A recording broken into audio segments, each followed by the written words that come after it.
Hello, everybody, and welcome. We're live. We are the storytelling house. Exciting. Yeah, it is exciting. Something I think we've always spent a lot of time thinking about. I remember actually reading the Pyramid Principles book on holiday, which could be like 18 years ago, and feeling so excited about it when I came back to work. Was a pyramid in place before you even joined? Like, which was data you think of? I think I joined, and then you went And on then- your holiday because I remember being trained Oh, in yeah, pyramid and yeah, having sort of yeah. training sessions in the early days here. Yes. It Um, was a really big turning point, though, I think, Mm. because it's such a different way to tell a story. We obviously touched on it today. There's such a different way, but once you've adopted it, it's very, very hard not to approach storytelling in that way in a business context. I think sometimes even in our context, Yeah, well, well, that's my true. sister's telling me something. I think could we just got through this a bit? Well, hello, everybody, and welcome to anyone, well, to everybody, but particularly anyone who is new today. I thought we could do a very quick little intro to us because to know some new names on the list. So my name is Laura. I'm a qualitative researcher at Kakore. Yeah, and Alison, founder of Kakore. So I've been doing research forever. I think storytelling is one of those skills that maybe some people are born with it, but I think many more people have to kind of work hard to really be able to land it. And it always surprises me the difference between people who can tell a story verbally and actually get one down on paper. So hopefully we help with that process today. Yeah, absolutely. And I think it is one of those forever skills, isn't it? We're always trying to sort of think differently about how we tell stories, how we kind of persuade, how we make it easy for people, engaging for people to read. So I think it is one of those things that you're sort of constantly learning on. It is something that really draws people attention. In fact, I've had a lot of people reach out to me and say, like, thanks for running this session. Like, it's something that we're really looking at the moment. It's something that we kind of keep looking at. I mean, it's a huge ambition to be a brilliant storyteller. Oh, well, absolutely. And I think I read a survey last week of market research people run by Aura, and I'm sure storytelling was one of the skills that people really wanted to have. So, very desirable skill. Of course, I think once you see a great story, you believe it was really easy to pull together. It is so much harder than it looks. Yeah, and that touches on our sort of previous little sort of session where we were looking at biases. And I think some of the things we've been doing recently, you so totally see them kind of overlap in hindsight bias. When you see something all come together and you think, oh yeah, that's straightforward. Yeah. Okay, so we are going to be sharing some of the ways in which we craft stories at Kakora, and I think there are sort of five big leaps that we make. So you've got to start with something good. You've got to start with gold, and that is very important. We're going to talk through how we actually kind of find the story, a very important stage, which is what I've called ruin it, or will be revealed soon. How we then colour it in, and how we really bring it into a room. Yeah. Okay. So let's walk our way through this. So starting with gold. I mean, this sounds very obvious, isn't it? But you can't tell a story based on a whole load of rubbish. So, and I think where the information comes from, it can come in all shapes and sizes. And that's almost what's magical and very difficult about our skill, I think. That it's not like a profit and loss account where it's always got the same line entries and you're always basically telling the same story, either things are good or not good, or you can invest or you can't invest. Our data is very nuanced and comes in many different shapes and sizes. And I think the very best storytellers in our industry are able to blend a lot of different data together. We, with our subscription, just have amazing data, beautiful gold week in, week out to work with. Yeah, absolutely. We interview 2,000 people every single week. We have done for 5 years. You've got that longitudinal view on it quantitatively in that way, but we've also got the qualitative angle as well. So you get some real, richness, the way the questions are written. We're quite playful with them, really thinking about that sort of system one thinking, that very sort of human way of asking people things. So I think we absolutely have the blessing of being able to start with gold every time. We absolutely have. And I love that narrow, wide, rich, maybe singular. And somebody told a beautiful story about that, didn't they? An event we ran, that sometimes one is enough proof. If you see a child able to open a pill bottle when they shouldn't be able to, then that one is the story. So we start with gold, something real, something human, but it does come in many shapes and sizes. It makes it a difficult thing to get your arm around. And I think something that often is quite scary to start with. And I think one of the things I've learned many, many years ago is sometimes you just have to sit with it for quite a long time and let the truths kind of emerge from it. And I think people sometimes rush that kind of immersion stage. Yeah, absolutely. I mean, that was one of our first tips on the think forward. Just like get guts, be uncomfortable, but feel kind of okay with it feeling a bit Messy and disjointed, messy. complicated Yeah, and conflicted.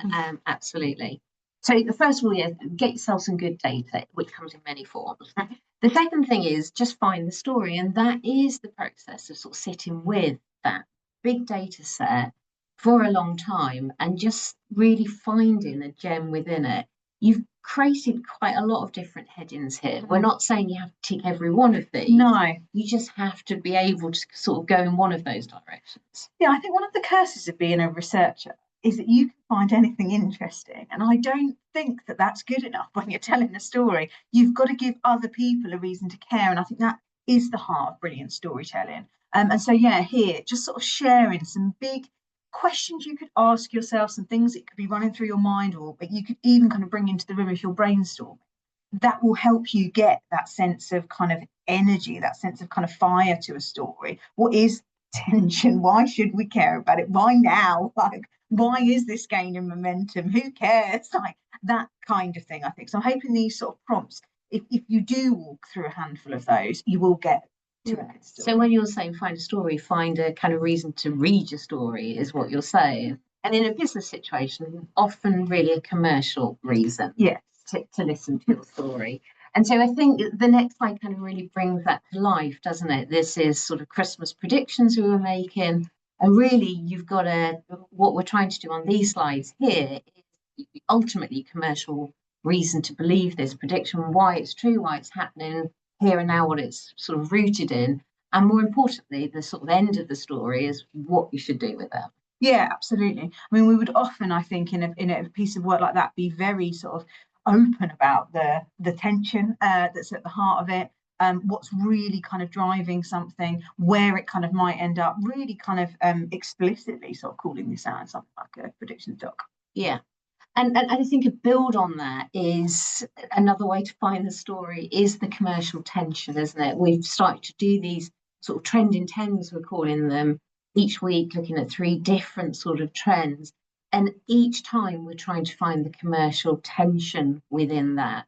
And here, this is an example of wearables. We're describing all the reasons that kind of people like them. And some of them are obvious to find progress, but actually some are more hidden upsides, like it gives you freedom to make calls and payment, all the rest of it. But then the tensions, and of course the tensions are the things that brands can kind of lead into to see opportunity. Yeah, absolutely. Spelling out the places where people are adrift from where they want to be. Is always got kind of real commercial value to it. So yes, again, really sort of explicit with our red thread slides in our trends in 10.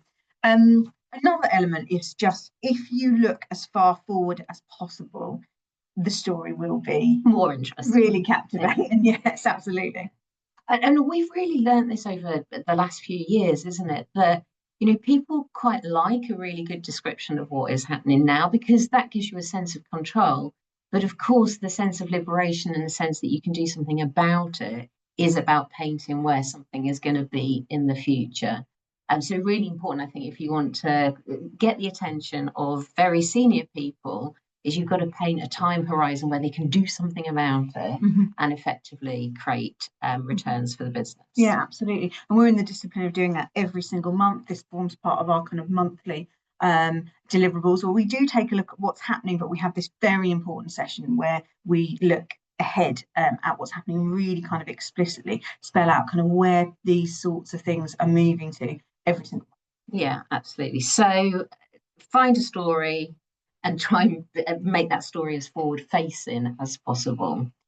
Okay, so the third aspect of our storytelling is once you found the story, kind of ruin the story, or what you really mean is ruin the traditional way of telling the story. Yeah, I think we're so drawn to stories, aren't we? I mean, we grow up being read stories, like we're very drawn to them. We're drawn to movies. I mean, during that time in the pandemic whereby we went into lockdown and people really felt kind of bereft of so much, it was storytelling that we all leaned towards. It was huge amounts of sort of telly and reading and all of those sorts of things. And I think we can think about storytelling like sort of like pixies and fairies and those sorts of things, really sort of romanticized. And I think that that can really trip you up if you think that's a good storyteller, like commercially, like that is a that, that's not going to be good. Yeah, and this really is the book I read, isn't it? 18 years ago, whatever it was. And, this is about pyramid writing. I mean, since that book came onto the scene, it was a McKinsey's principle, then an awful lot of people have adopted it as a good way of writing. But before that moment in time, literally every report I ever wrote and virtually every report that went out of this building was in that traditional way. So it would set the scene. Customers are changing, rivals are changing, you've got some strengths and weaknesses, this is what you should do. And that felt a very logical way, a very kind of comprehensive way. Of course, you were hoping by the time you get to box 4 that everyone in the audience is going to agree with you. The problem is that every point of that journey, not only is that slightly dull for a lot of people who are very busy, but people who spent a lot less time thinking about it than you have can interpret every single one of those things in a different way. And so for brevity, but also persuasiveness, pyramid works and pyramid inverts it. Yeah, absolutely. You begin with kind of the end in mind. What should you do? And where has that evidence kind of come from? I think it's the absolute kind of core of the pyramid principle. And as you say, you get people completely on your page and spell out the evidence for them. So they can be kind of, there's no mistake in where you're getting to. And I think what it means is you miss that big reveal. There's no sort of moment towards the end. But that is the price that you pay for something that is truly compelling. Yeah, it's truly compelling, very useful within a business. And actually, I mean, we'll show how you arrange the evidence underneath it. Does allow for really good debate, I think, about the brave conclusion that you have come to. And I would say ever since that day, I've never written a single report in the linear form above. So much so that I would find it incredibly hard to do this. You spell one out here. Yeah, I've shared sort of in detail a bit of an example from our sort of training here at Kokoro. And I think, you could write this report and it could look good. It could be kind of compelling for somebody who is going to read absolutely every single word. And I think people would recognize these sorts of reports. But as you say, yeah, you start with a bit of background, a little bit of context setting. You then kind of bring in a little bit of the tension with the kind of strengths and weaknesses. You're weighing up. Actually, we're trying to look here at what celebrity a brand should kind of pair with. So you talk all about the brand, then you talk all about the celebrity. And then right at the end, we've got this kind of kind of moment. And I think there are things about that could look nice. There are lots of reports people have written that they're very sort of proud of that play to that, but it doesn't, it's linear. It doesn't tell a really persuasive story. So yeah, absolutely. And this will make, I mean, I think a lot of people have moved to pyramid now, but you still come across some people who like this approach. And if somebody really loves this approach, it's really quite hard to argue them out of it because it feels very logical and comprehensive. And somebody who likes to present every single fact then would feel very reassured by this. But honestly, very senior people, if you want to be influential, you've got to invert that. And you've got to have the brave to be brave enough to turn up and say, this is what we think, and this is why we think it. And so you've inverted the pyramid here, haven't you? Yeah, I mean, we would often write down in boxes like this when we're preparing this is how we pyramid. This is how we train it. Yeah, absolutely. And so you've got a sort of governing thought, which is your kind of recommendation. It is the big reveal. It's the bunny rabbit under the hat, straight at the top. And then you sort of evidence your points underneath. And you'll notice that when you get down to those boxes right at the bottom in the light colour, they blend the celebrity, that where your shopper is at the moment, what some of that mindset is. They blend information about the brand. They don't segregate it like here. They're all blended together under each sort of evidence point. So it is a different way of structuring it, but it is kind of highly persuasive. When I write messages to you in Teams, I write pyramids. Yeah. Because I think it's like, it is a way, if you've got a tricky email to write, you could apply it to that.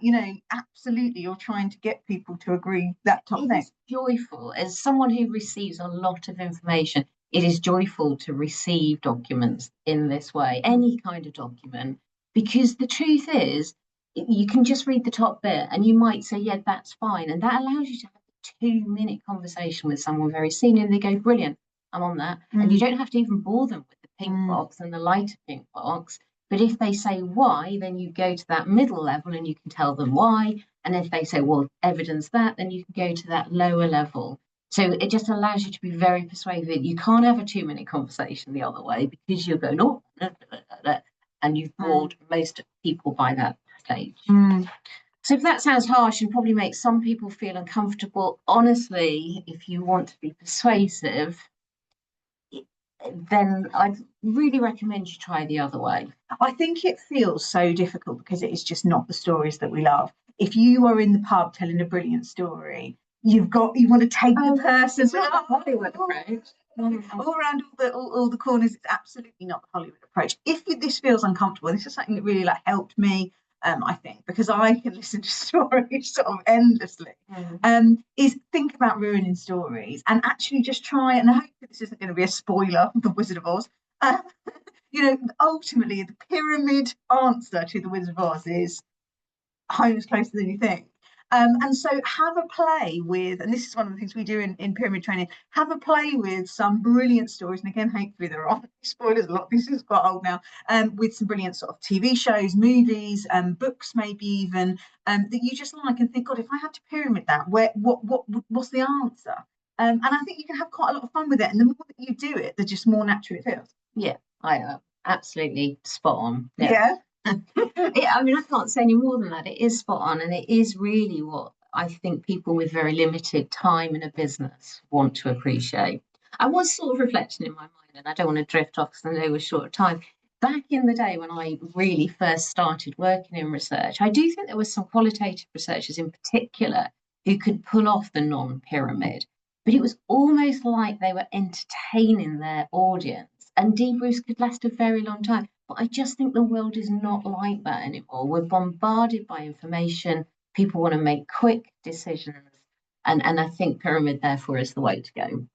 Anyway, having created created tension, why you're telling the story, you've worked out then how to tell it very quickly and persuasively through pyramid. You then basically need to get it down on paper and make somebody see it the way you see it. Yeah, absolutely. And we don't read most things. That's a mistake in that intentionally. We read in System 1. We talked about this a lot last time when we looked at biases, but we don't read everything. I mean, have you seen there's amazing things where you can keep the first and last letter of the words and mix all the letters in between and we can still read it because we're not really letter by letter kind of reading things. So help people kind of see the story. And I guess every way in which you present information is an opportunity to be even more kind of persuasive and really highlight commercial opportunity. And of course, I think you probably talked about biases last week, didn't they? The easier something is to take in, the more likely someone is to believe it. And so by making it very easy to read, you're basically making yourself more persuasive. And when you are wanting to influence people, not for malicious reasons, but you really want to keep them in System 1 because you've done all the work, you're sure you've got the right answer. You don't want them to have to kind of navigate their way through it and make their mind up. You've made their mind up. This is a recommendation. This is a tell. And so, yes, colouring it in is really important. You'll talk a little bit about qual ways of doing it, but I think from a quantitative point of view, colours and labels are really important. And we probably, in terms of charting up a deck, spend 70% of the time getting the information on the page and about 30% of the time then kind of re-editing it to make it sort of punch out the story you want to be able to see. And often they'll be done in cycles, won't they? It'll be an iterative process. We'll go through 2 or 3 waves to make it kind of as clear as it could be, right up until the deadline. So often it could be even better, but something has to stop. And so this, I think, is just a really nice example, isn't it, of net optimism, and colour in it allowed us to see when the kind of wave of optimism kind of just shifted, turned by age group. And we're sort of demonstrating that the older people cottoned on first and then it sort of rippled down. So just a really, really nice visualisation. The reader, it's kind of like at a glance insights, isn't it? Yeah. Describe this one. We would do this a lot, wouldn't we? Yeah. Gone. We would absolutely sort of join the dots, I think, for the reader. You've been looking at the data, you've really immersed yourself in it. Of course, you can see these movements, your eyes go to them straight away, but kind of fresh set of eyes, a very fast looking set of eyes, a senior set of eyes, just make it really, really clear, spell out what you see, give things really very human, very kind of easy to read, nice kind of language around what is kind of moving and shifting. So grouping the attributes, putting lines on the columns you want someone's eye to go to. You want people to read this without reading it and see what you see. Because as I say, it's not to mislead, it's because you have worked out what they should see. You then want them to be able to see it. There's a brave, you've got to be brave also, I think, about the amount of data that you put on a page. Yeah, absolutely. I mean, this is from our latest report on mass affluence.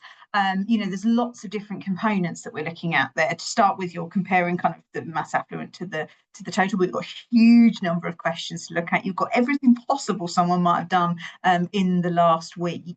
Being really confident about which of the biggest movers to kind of to highlight. Be honest about kind of removing some of the codes. We just looked at biggest winners here, but they just make it so nice to read, don't they? You can absolutely kind of evidence a point. Here we're showing how important experiences are and how important it is to have kind of such a busy diary, and that kind of sense of real sort of like badge of honor kind of purpose that these groups get from that. Yeah. And I also want to reassure, because I'm sure we've got people watching and saying, well, you'd never get away with that in my business. People want to see every single data point. Well, I can honestly say in the last 10 years, I have never had a senior person say, you need more data points on your table. So because they're all there, you kind of want to put them there, but really you've got to have, be brave enough to take them away so people can see the wood for the trees. Yeah, absolutely. Something I think you do an awful lot of is leaning into the tension, but really kind of joining the dots for people. Often kind of showcasing two questions that might exist slightly differently within a questionnaire, or being really selective about what to show, and really helping kind of show some movements that paint the picture of exactly kind of what is happening, what's at the heart of this. Yeah, and in doing that, you create the tension, don't you? Then you can lean into that and see opportunity. And I think where you get sort of questions, similar theme, really different parts of a questionnaire, and you can overlay them like this, just gives a richness to it. It's like that triangulation point, isn't it? Even more beautiful, of course, if you can do it outside of a data set. This is another kind of way I think we tell stories often, is to use multiple versions of the same chart. Now, I am not a fan of multiple different charts on one page. I think that creates a lot of cognitive strain. I'm good at taking in numbers, and I can usually take in two different charts on a page. As soon as somebody puts a third chart presented in a different way, it's kind of game over in terms of me being able to take that in quickly. So it's absolutely game over for most other people who are not used to seeing research data. Here's an example, though, where you use exactly the same format 4 times over, and so your eyes can see the thing that we want to see, which hopefully here is all priorities, not much difference, but on these 3 different priorities here, which are all about kind of being focused on the UK and the UK's problems, keeping ourselves safe, then we see much bigger growth on the year. So multiple charts, but always keep them the same. The next way to tell a story, you've said, is just draw attention, use colour, theme it up. It's similar again. Yeah, absolutely. Help people kind of move to where you want them to move. These are some before and afters from our charts. And you said we often go through different kind of iterations. There's a moment where you've got a matrix and you've given each corner a nice name, and you think, right, okay, we're moving on. And then actually in a couple of hours, you transform it again. Move it forward kind of once more. But I think, colour is a brilliant thing to use, really helping people to kind of navigate somewhere, understand kind of where to look and what to take in. Again, you're trying to help people kind of cut through a lot of information fast. Yeah. And on our weekly cycle, you're absolutely right. These sort of transitions, we've got another one here. It's exactly the same chart, I think. Yeah. The top to the bottom, but we've just coloured it differently, because the black, the yellow, blue, and the top one mean nothing. But in the one below, then the turquoise means a highlight point in each of those situations. We put the grey underneath it to show that it's sort of dip in higher as well, and then put some overlays on top of it. And so that would be happening sort of in the last half hour on SharePoint. We'd be going through it and just transforming some of those charts to really zing at the last moment. Absolutely.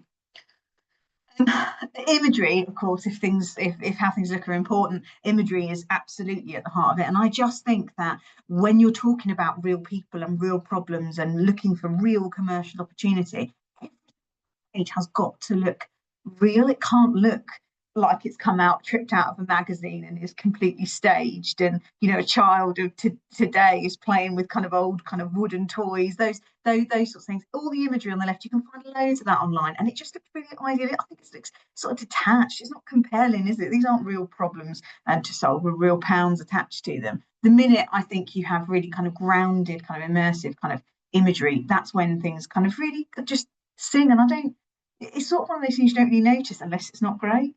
Oh yeah, I mean, absolutely. And I think you are brilliant at finding the right images on the right hand side. So avoid kind of staged, like cliched, not real. It made me think, Laura, though, we generally don't use real photos. We are using kind of internet photos. Use our stock, yeah. But you're very good at sort of clipping them, finding the real within it. Just a lot of interest. Why do we not use real? I mean, we have problems, don't we, with GDPR these days on anything that's real. Yeah, absolutely. I mean, one of the things is that we create, a lot of high quality reports very quickly. On a weekly, monthly basis, we'd be needing, I don't know, 100 or so images. And so that is part of it. Also, our license means that our clients can use them again. And I think what you can do when you've got the whole of iStock to work with is you can just find exactly the right feeling. Whereas if some respondent has sent you 4, it often doesn't really capture the feel that you need to feel. So you're very, very good at it. It's a very hard art. And honestly, Laura, I can spend half an hour finding a photo. And I know you can as well, but I think people underestimate how hard and how long you might have to search to tell a story through pictures. This is like a grumpy and get compressed. Yes. Okay, so our final kind of big sort of jump leap when you're storytelling is how you then bring it into the room, the kind of moment of a bit of the presentation. And we covered this bias last week when we were looking at biases, the overgeneralization bias, the sample of one that is a sort of in so many of our sides where you're in a brilliant debrief and suddenly then someone wants to tell you a completely different story about their teenager or their partner. Well, this same bias is overgeneralization bias, that you draw the general from the specific. You can flip and start playing it as a card in your favor. And a major way to do that is just to bring a customer into the room, brilliant kind of rich qual stories that I think just get remembered. I remember us being in a debrief saying, someone in the community asked me very seriously, what can you buy for a £5 anymore? And it really resonated with people. So I think sometimes those specific stories really count. Yeah, 100%. People love quotes and anecdotes when they're real from from the data. Yeah, absolutely. And talking in narratives, I think, is something that really gets attention. I mean, this is from our playbook, which is enormous. It looks at every single week of the year and tells 3 big stories. But one of the things that in so many moments where we've shown it to clients, they've been really drawn to is that bottom box, and it's often something that gets talked a lot quite about if we're presenting one of the weeks or a few of the kind of key stories. And so I think talking in narratives really captures a lot of people's imagination. Yeah, and it gives you the next step, doesn't it? It's like this becomes useful information because I know what to do with it. It's a bit about moving into the future. Okay, final point is get a buddy. I know, this is Sarah's favourite slide in this deck. She told me this is very cute. But we sort of started presenting together in lockdown because I didn't know what else to do. We were in our sort of isolated homes. And we were presenting online together and just very quickly just liked it. I mean, this isn't a thing about presentation training, but I think one of the biggest things about when you are storytelling is tell the story as you would tell it, but naturally lean into your own kind of energy and mannerisms. Be yourself. Yeah. Somebody else. You are yourself. Be proud of it. Yeah. Absolutely. We've presented for over 450 hours together since starting the subscription, which is a lot. And I was thinking, actually, I think at the heart of it, that improv rule that I love, where your only job is to make me look good, my only job is to make you look good, makes you have a really good kind of co-pilot pilot presentation. Yeah, and I think if you do it a lot, you kind of know the edges, don't you? You know what you can just throw to somebody and when that's going to be more problematic. But of course, with you, Laura, it's never problematic. You can cope with everything. You'll get so many clients have told me they now choose to present in terms if they can. So I think it's really interesting. I think digitally, honestly, I feel absolutely weird just presenting to myself to a screen. No, I've seen you do it when I haven't been here. I've looked back. You talk to me like I am here. Right, brilliant. That is ours for today. So this is the last of these quick sort of 30-minute sessions. We've had Think Forward, Beyond Biases, and now Storytelling. They are all available on demand. I'm going to send the link out at the end of this, so you'll be able to get recording and also slides. Very generous. And then in September, we then move into slightly bigger sessions. Each of these are an hour because we've got a lot to pack in, and we've got some really interesting topics. The first is all about planning forward. So that is Reignite. We've got a huge look at AI, which is very exciting. And then we have got a real sort of burst of energy, I think, heading into autumn. A look at, if you really want to be customer centric, what are the big moving pieces? Yeah, and in terms of AI, this is how to leverage AI for research good, really, isn't it? Insight good. It's not what consumers think about AI. It's how we can, like, really, kind of, as you said, search if we adopt it. Yes, brilliant. All right. We'll see you at those.